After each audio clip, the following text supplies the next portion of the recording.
Hey, what's going on, guys? Rhino here, and I'm bringing you a sort of response video, but it's not really a response. It's kind of my take on a video that I saw. And the video is top 10 well, I don't know if it's top 10 or just 10 misconceptions about atheists by The Amazing Atheist. But I just watched that video, and it's very true. I mean, The Amazing Atheist is spot on with all his responses. However, I'm going to do my own where I am more personalized with these responses and might explain it in a different fashion. Not better, because The Amazing Atheist is pretty smart with these things, and I would definitely say he knows what he's talking about. And so this is not me correcting him. This is me adding on or adding my personal experience with each of these. So let's get right down into it. Number 10. The number 10 misconception about atheists is that atheists worship the devil. Actually, this is what my mom believed. My mom is still in denial that I'm an atheist because the way she was raised, she was told that atheism means devil worshippers. And she still believes that today, even though she's not religious at all. She will never call herself an atheist, and she'll never believe or accept that I'm an atheist just because that was her entire upbringing, and she's not able to change her mind on that. It doesn't bother me. It's just I've had to kind of straighten that out. She knows that I don't believe in God, but she believes that I'm not an atheist just because I don't worship the devil. This is a very incorrect assumption because it's literally contradictory to what atheism is. In order for the devil to exist, God would have to exist. In order for God to exist, well, I would have to believe it because, God basically is in everybody. Like, there is no real God. It's just what you perceive him to be. Everyone has their own God, their own different God that they believe in. But if I don't believe in God, I don't believe in the devil. I'm not rejecting God. I just don't believe in him. I literally just have no belief in God. Therefore, I have no belief in Satan or the devil. I don't believe in it. I can't worship something I don't believe. This goes for God and the devil. This is a very, very poor argument, a very poor judgment of atheists because this is incredibly wrong. It makes us look worse than we are. Number 9, atheists are anti-religion. This is actually partially true, but partially not. And it depends on the atheist. There are atheists who call themselves anti-theists and who are very against religion in all ways, shapes, and forms and are trying to get it abolished and trying to get rid of religion altogether. Then there is also on the opposite side, there's the atheists who are like, this is kind of more what I am. I don't believe in God, and I will defend why I don't believe in God, but I don't care what other people believe. I may mock it a little bit, but I'm not trying to change that person's mind. I'm just mocking them because, that's what I see it as is something to mock because it is pretty funny. But I'm not anti-religion, only in the senses of like the radical the radical Muslims, where they do these killings. I'm against religion when it's harmful to people in general. I'm also anti-religion when it comes to church and state. I believe there should be a very strong separation between church and state. Therefore, I'm anti-religion in the sense that I don't want that in the government at all. I mean, it's okay if someone believes in God, but it can't affect their choices in their political position. Number 8, this is a big one. The burden of proof is on atheists. No. If you claim that God exists, you have to back it up with evidence. A claim without evidence is bogus. I mean, unless it's a tiny, tiny claim that doesn't need proof, then people will believe you. But when you have a claim such as an extreme one like God exists and it follows this book, and there's so many inconsistencies and hypocrisies and things that don't make sense, you have the extraordinary claim. You definitely need to back it up with evidence. The burden of proof is on the Christian. The Christian is the one who has to make the evidence and convince the atheists that God exists. which will never happen because there is no evidence. God doesn't exist. But that's how it works. Christians, the burden of proof is on you. Don't say it's on us, because we can't prove a negative. We can't prove that God does not exist. The only evidence against God, because of the way the Bible works, in defending God's existence, and Christians' minds work in defending God's existence, the only proof that God doesn't exist is the lack of evidence that he does exist.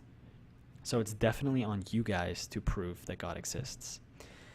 Number 7, atheism is responsible for history's atrocities. I can name a lot more atrocities that were the cause of religion, Christianity specifically, but also other atrocities. The most common, or the one that's brought up the most, is that Hitler was an atheist, which is not true. Hitler oftentimes referred to God, and most of the Nazis were religious. They were not atheists. And even if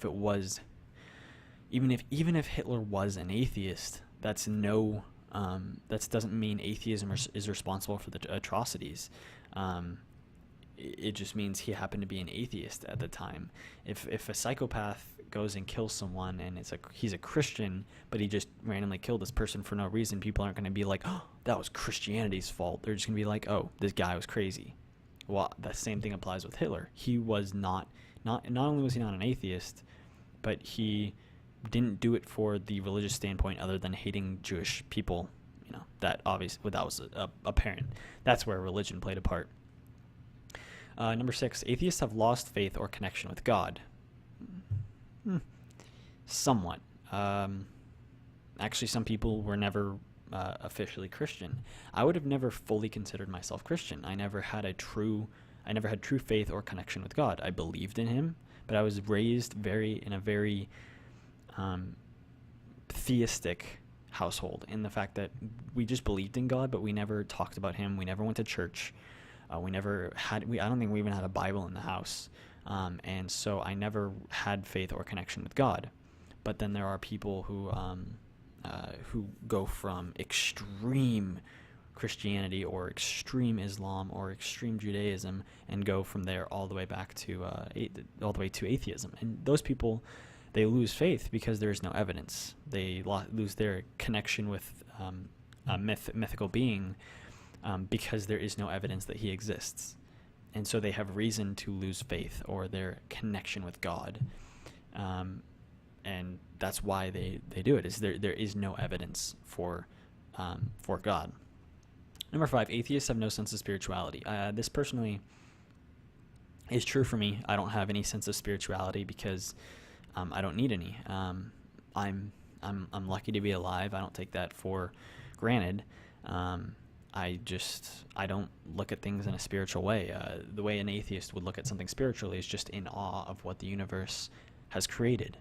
Looking at a mountain from far away with the sun perfectly outlining it in the background is a cool sight for some people. Not for me, but a lot of people would be like, okay, that's a spiritual thing. A lot of people would say, oh, God did that, even though he didn't. But that's spiritual for atheists. It doesn't have to be about God. And that's kind of like a developing thing. Me personally, when I see that, I'm like, oh, that's cool. And then I look away. That's about as spiritual as I am. I'm not really into looking at cool sights like that. Except for hot girls. Hot girls are a good sight, nice sight. Number 4, atheists have no way of dealing with death. Some don't. I can't speak for all, saying that we all have come to terms with dying. I personally have. I know that when I die, I'm done. That's it. That's the end.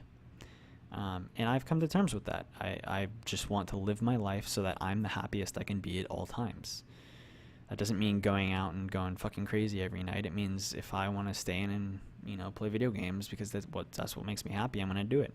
If I want to go out, I'll go out, and that's what I'll do. That's what makes me happy and what's fun. I'll do it.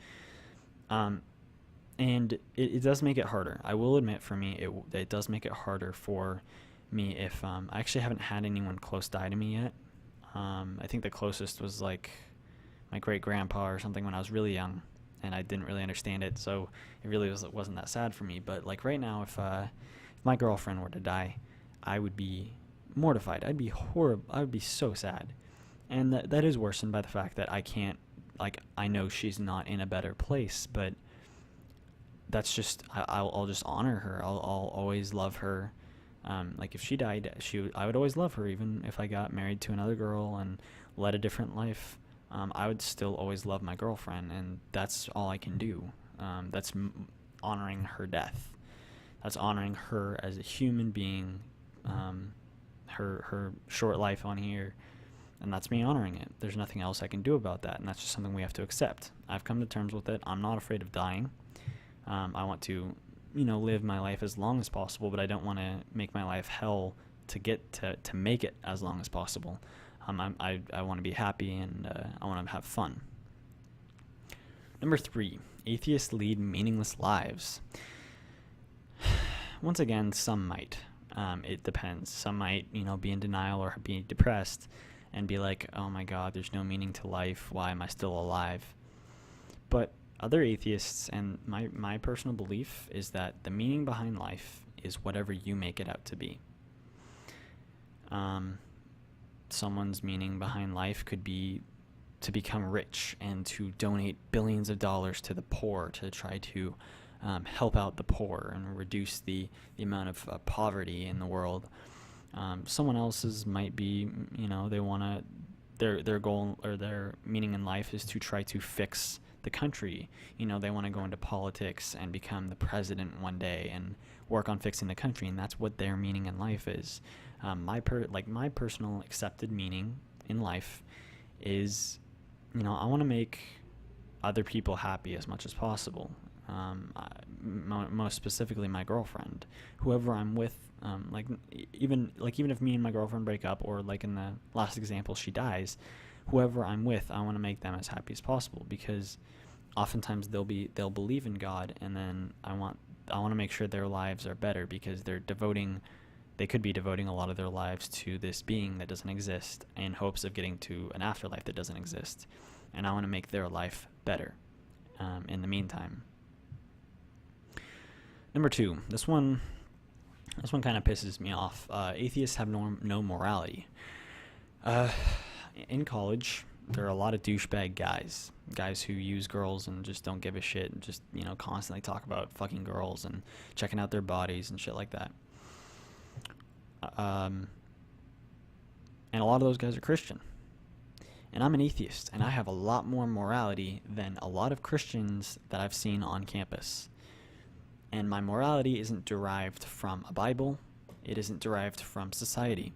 My morality is derived from me wanting inside for people to be happy. I get a good feeling inside when I make someone happy, and I get a shitty feeling inside when I hurt someone, or when I think someone is mad or upset with me. I get a really shitty feeling inside, and that's not God. That's my own body. I believe the term is altruism. I am a very altruistic person. I am very into making other people happy, and I like to be as moral as possible without having to worry about going to hell. I know that I could be an asshole. I could have sex with a girl and just ditch her, and then move on to another girl, have sex with her, ditch her, move on to another girl. I mean, it'd obviously be a slower process, because look at me, but still, I could do that, and I'd have no punishment whatsoever, except for inside I would be hurting. I wouldn't go to hell when I die, but inside I'd be hurting, and I wouldn't be able to do that. That's one of the big reasons why I wouldn't be able to cheat on my girlfriend, is because I'd feel way too guilty before it even happened. I feel guilty if a girl hits on me, let alone if I cheat on my girlfriend. So I really doubt that morality is derived from God or the Bible. It's just something that everybody has, and it's developed through evolution. Number 1, the amazing atheist isn't sexy. Yeah, I don't know how to respond to that. I guess it depends on what you're into. If you're a chubby chaser, then yeah, he's awesome. But no, I mean, the Amazing Atheist is a great YouTuber. He He makes really good points. He makes it pretty simplistic in a non-insulting way. He simplifies it so it's easier to understand. He doesn't add a lot of jargon that the average person might not understand. He simplifies it, and he makes very good points. He does live reaction videos, and he is able to keep calm and just annihilate these guys. And that's something that you don't see very often. Oftentimes these videos are thought through well, like long in advance, and they build up these arguments. Well, the Amazing Atheist is smart enough that he doesn't have to do that. So yeah, he's a good YouTuber. That's my opinion on him. But yeah, guys, thanks for watching. Make sure to comment, rate, and subscribe, and have a nice day.